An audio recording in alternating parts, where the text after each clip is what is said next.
નમસ્કાર મિત્રો, સ્વાગત છે તમારું અમારી યુટ્યુબ ચેનલમાં। તો મિત્રો, સુરત મહાનગરપાલિકા દ્વારા ટેકનિકલ આસિસ્ટન્ટની પોસ્ટ પર ભરતી જાહેર કરવામાં આવી છે। તો ભરતી વિશે આપણે તમામ માહિતી એક જ વિડીયોમાં મેળવી લઈએ। તે પહેલા વિડીયો ગમે તો લાઈક અને શેર કરી દેજો, ચેનલમાં નવા હોય તો ચેનલને સબસ્ક્રાઇબ કરી દેજો। તો ચાલો મિત્રો, વિડીયોની શરૂઆત કરીએ।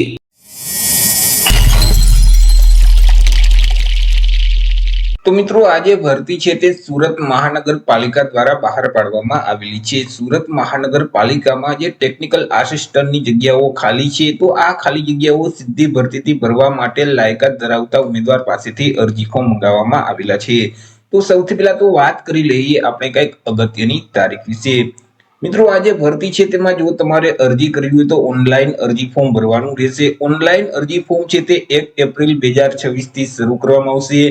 1/4/2026 સવારના 11 વાગ્યાથી અરજી ફોર્મ શરૂ થઈ જશે અને 15/4/2026 રાત્રિના 11 વાગ્યા સુધી તમે ઓનલાઈન અરજી ફોર્મ ભરી શકશો। ઓનલાઈન અરજી ફોર્મ જે મહાનગરપાલિકાની ઓફિશિયલ વેબસાઇટ છે www.suratmunicipal.gov.in નામની જે વેબસાઇટ છે તે વેબસાઇટ ઉપર જઈ તમારે 15/4/2026 સુધીમાં ઓનલાઈન અરજી કરવાની રહેશે।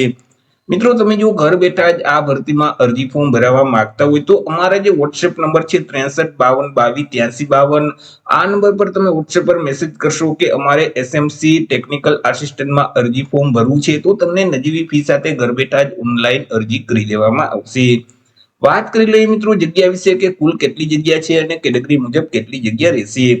તો કે કુલ 112 જેટલી જગ્યા પર આ ભરતી જાહેર કરવામાં આવેલી છે। આ જે 112 જગ્યા છે તેમાંથી જે સામાન્ય વર્ગના ઉમેદવાર છે તેના માટે 35 જગ્યા રહેશે। 35 માંથી 11 જગ્યા મહિલા માટે અનામત રહેશે।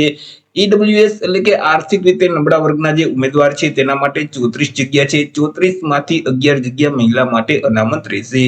સામાજિક અને શૈક્ષણિક રીતે પછાત વર્ગના જે ઉમેદવાર છે તેના માટે 24 જગ્યા છે। 24 માંથી 8 જગ્યા મહિલા માટે અનામત રહેશે।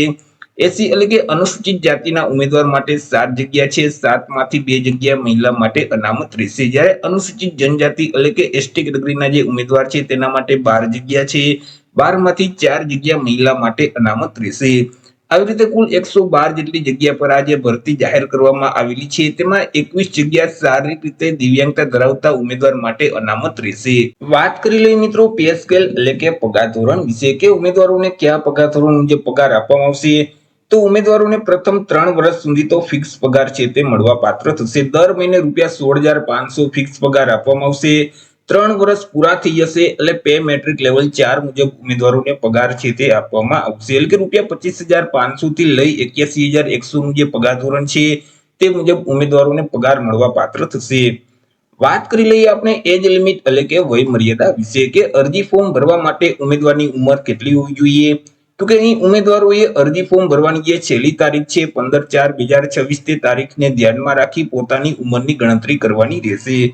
15/4/2026 ના રોજ ઉમેદવારની ઉંમર છે તે ઓછામાં ઓછી 18 વર્ષ અને વધુમાં વધુ 33 વર્ષની હોવી જોઈએ।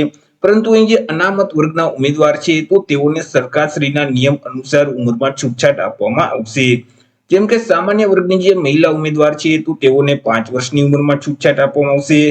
અનામત વર્ગના જે પુરુષ ઉમેદવાર છે તેને પણ 5 વર્ષની છૂટછાટ આપવામાં આવશે। અનામત વર્ગની જે મહિલા ઉમેદવાર છે તેને 10 વર્ષની છૂટછાટ આપવામાં આવશે।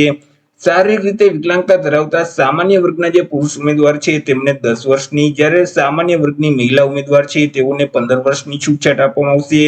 શારીરિક રીતે દિવ્યાંગતા ધરાવતા અનામત વર્ગના જે પુરુષ ઉમેદવાર છે તેઓને 15 વર્ષની, જ્યારે અનામત વર્ગની મહિલા ઉમેદવાર છે તેઓને 20 વર્ષની ઉંમરમાં છૂટછાટ આપવામાં આવશે। પરંતુ અહીં કોઈ પણ સંજોગોમાં ઉમેદવારની ઉંમર છે તે 45 વર્ષ કરતા વધવી ન જોઈએ। જો ઉમેદવારની ઉંમર 45 વર્ષ કરતા વધી જતી હશે તેવા સંજોગોમાં ઉમેદવારોને ઉંમરમાં છૂટછાટ મળવા પાત્ર થતી નથી। વાત કરી લઈએ આપણે એજ્યુકેશન ક્વોલિફિકેશન એટલે કે શૈક્ષણિક લાયકાત વિશે કે અરજી ફોર્મ ભરવા માટે ઉમેદવારની શૈક્ષણિક લાયકાત કેટલી હોવી જોઈએ। તો કે ઉમેદવારોએ કોઈ પણ સરકાર માન્ય યુનિવર્સિટીમાંથી બીઈ સિવિલ અથવા તો બીટેક સિવિલની ડિગ્રી છે તે પાસ કરેલ હોવી જોઈએ, અથવા તો ઉમેદવારોએ ડિપ્લોમા ઇન સિવિલ એન્જિનિયરિંગનો કોર્સ છે તે પાસ કરેલ હોવો જોઈએ। સાથે સાથે ઉમેદવાર પાસે બેઝિક કોમ્પ્યુટરનું નોલેજ હોવું જોઈએ। ઉમેદવાર છે તે ગુજરાતી અથવા હિન્દી અથવા બંને ભાષાના જાણકાર હોવા જોઈએ। ચર્ચા કરી લઈએ આપણે અરજી ફી એટલે કે પરીક્ષા ફી વિશે કે કયા ઉમેદવારોએ કેટલી પરીક્ષા ફી ભરવાની રહેશે।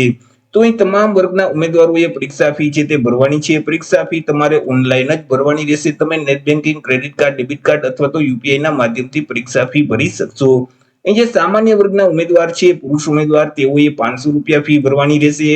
પરંતુ અનામત વર્ગના જે તમામ ઉમેદવાર છે તેઓએ અરજી ફી તરીકે ₹400 ફી ભરવાની રહેશે. ફી છે તે મિત્રો તમને કોઈ પણ સંજોગોમાં પરત કરવામાં આવશે નહીં. અન્ય આપણે માહિતી મેળવીએ તો કે અહીં જે સામાજિક અને શૈક્ષણિક રીતે પછાત વર્ગના જે ઉમેદવાર છે તો તેઓએ ગુજરાતી ભાષામાં નોન ક્રિમિનલ સર્ટિફિકેટ છે તે આપવાનું રહેશે.